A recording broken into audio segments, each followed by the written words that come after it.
মই নেগেৰা প্ৰায় 9 বছৰমানৰ পৰাই বজাই আহিছোঁ। ইয়াত এনেকৈ ভাল লাগিছে। সকলোৱে সমজুৱাভাৱে এনেকৈ ভাদ মাহত শনিবাৰে দেওবাৰে আমি এনেকৈ প্ৰেক্টিছ কৰি আহিছোঁ। আৰু অহা বুধবাৰলৈ আমাৰ কম্পিটিশ্যন আছে ঢেকিয়ালত, তাতো আমি যোগদান কৰিমগৈ। মানে বিভিন্ন স্থানত তোমালোকে অনুষ্ঠান পৰিৱেশন কৰিবা? হয়, আমি চবতে অনুষ্ঠান পৰিৱেশন কৰিমগৈ। হয়, এতিয়া পবিত্ৰ ভাদ মাহ চলি আছে, গুৰুজনাৰ তিথিসমূহ আহি আছে।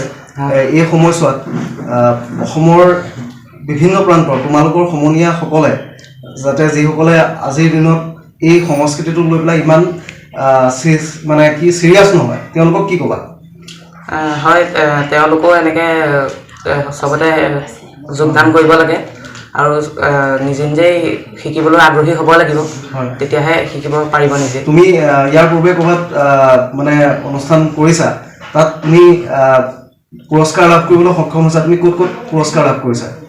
মই ঢেকিয়ালত পাইছিলোঁ, আমাৰ গোলাঘাট টাউনতো পাইছোঁ, তেনেকৈ পাইছিলোঁ 2 জেগাত মানে।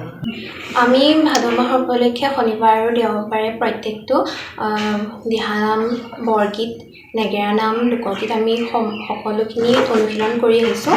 আৰু আমি অহা বুধবাৰে ঢেকিয়ালত প্ৰতিযোগিতা আছে দিহানামৰ, তাত আমি অংশগ্ৰহণ কৰিম। 9 ছেপ্টেম্বৰ তাৰিখে যোৰহাটৰ কলীয়াপানী সত্ৰত দিহানাম প্ৰতিযোগিতা আছে, তাৰ বাবে আমি অনুশীলন চলাই আছোঁ, তাতো আমি অংশগ্ৰহণ কৰিছোঁ। আৰু এতিয়া যিহেতু আমাৰ অসমৰ যি গুৰু দুজনাৰ দি যোৱা সংস্কৃতি, এই সংস্কৃতি বহুত ছাত্ৰ ছাত্ৰী বা বহুত কিশোৰ কিশোৰী বা চেমনীয়াসকলে বৰ্তমান আয়ত্ব কৰিবলৈ চেষ্টা কৰা নাই। তেওঁলোকক তোমালোকে কি ক'বা? তেওঁলোকো যাতে আগ্ৰহী হয়, আমাক দেখি পেলাই যাতে তেওঁলোকো আগ্ৰহী হৈ আহে শিকিবলৈ, আৰু তেওঁলোকৰ ঘৰৰ ওচৰৰ জ্যেষ্ঠজনৰ পৰা যাতে সেয়া ভালদৰে জানি শিক্ষা লৈ পেলাই তেওঁলোকো যাতে আগ্ৰহী হয়। হয়, আৰু লগতে দেখা গৈছে যে ইয়াত বাঁহী, বিভিন্ন তাল, বিভিন্ন বাদ্যযন্ত্ৰৰে তোমাৰ সমান বয়সৰ ল'ৰা ছোৱালীখিনিয়ে অনুশীলন কৰিছে। কেনেধৰণে তুমি তেওঁলোকক নেতৃত্ব বহন কৰিছা? তেওঁলোকে আমাৰ দিহানামৰ দিয়াৰ পৰা তেওঁলোকে আগৰ পৰাই জানে সেইখিনি বজাব। আমাৰ দিহানামৰ আমি দলটো খোলাৰ পাছৰ পৰাই তেওঁলোকেও আমাক সহায় কৰি আহিছে সম্পূৰ্ণভাৱে। দিহানাম ভাগত নেগেৰা, তাল বা বাঁহী নোহোৱাকৈ সম্পূৰ্ণ নহয়। তেওঁলোকে আমাক আমাৰ দিহানামত মানে তেওঁলোকেও সেয়া বজাই আমাক সহায় কৰিছে। ঠিক আছে। তুমি বাঁহী বজাইছা, কিমান বছৰ বয়সৰ পৰা তুমি বাঁহী বজাইছা?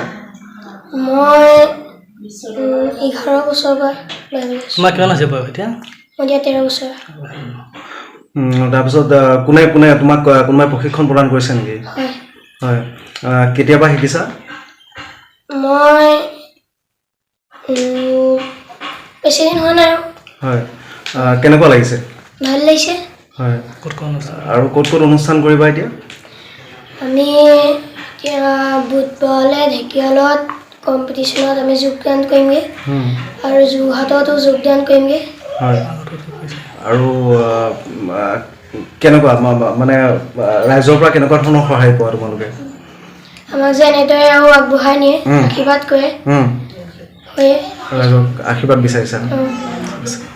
যিকোনো খবৰৰ বাবে যোগাযোগ কৰক 7099017330 লগতে 7099017110 নম্বৰত।